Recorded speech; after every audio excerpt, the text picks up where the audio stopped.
Okay, so hi, I'm Lee with Opportunity Barks, and this is Mooney. And Mooney and I are going to show you how to properly use a slip lead from Glad Dogs Nation. Okay, so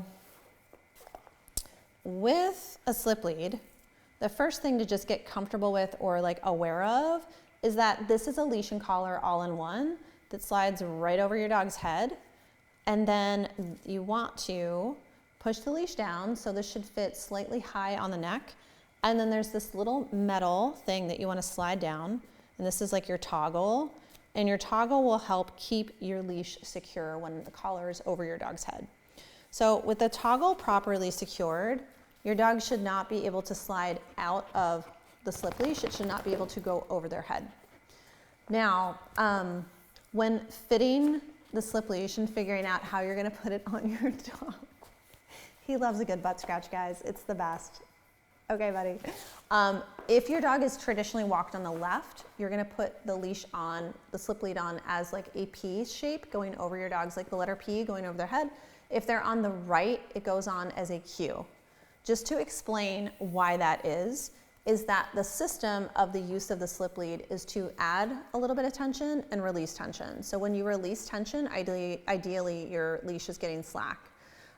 You also want the dog to understand how to move into tension on their own. So moving into tension on their own means, hi, that's not a toy, buddy.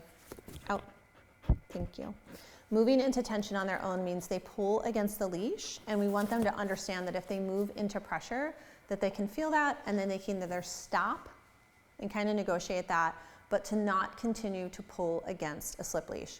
The benefit of a slip leash, quite frankly, is having something that can more evenly distribute pressure to your dog and release pressure if your handling is really solid. And the other benefit of a slip lead is just sometimes being able to have a much more accurate way to directionally guide your dog and help them sync up with you and move with you very securely. So, Mooney and I are going to show you how to begin that process. And if you want to kind of train this, this would be, if you're like interested in using a slip leash outside in the real world, or maybe even just as a convenience leash, these are things that I would absolutely recommend as a part of your process to understand how to maximally have the benefit of a slip leash versus a slip leash being just another tool you might use on your dog and then they're like pulling a lot and like choking. Like this is never about that.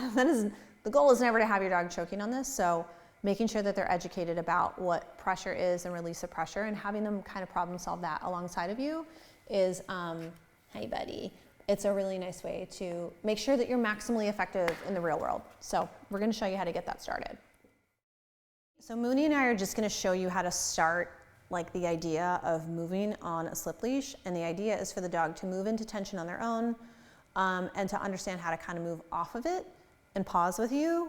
You can reward the pause. That's like a really awesome thing to do, and then invite them to move forward. So here we go.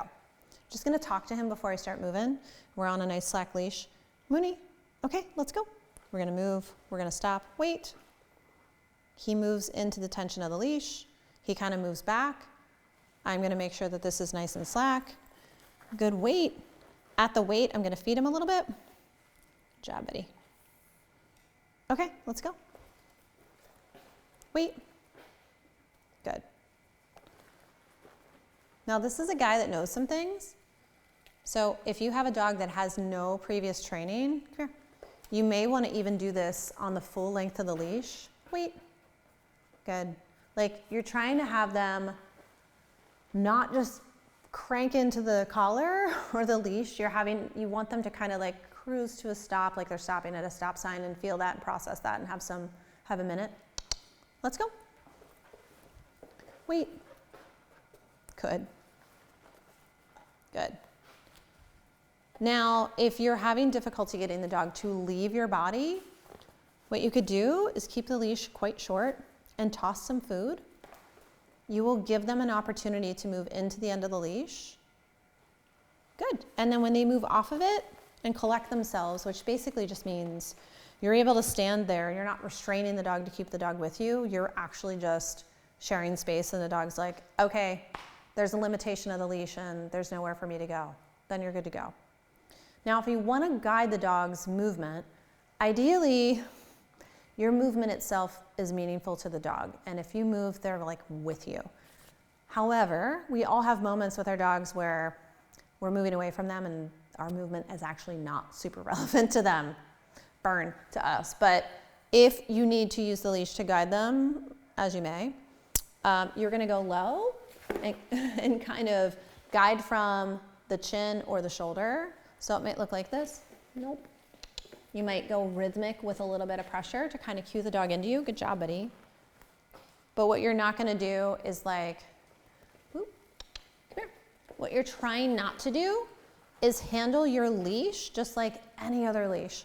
A lot of times people are diagonally kind of pulling on leashes. You want to go low and to the side to guide the dog in.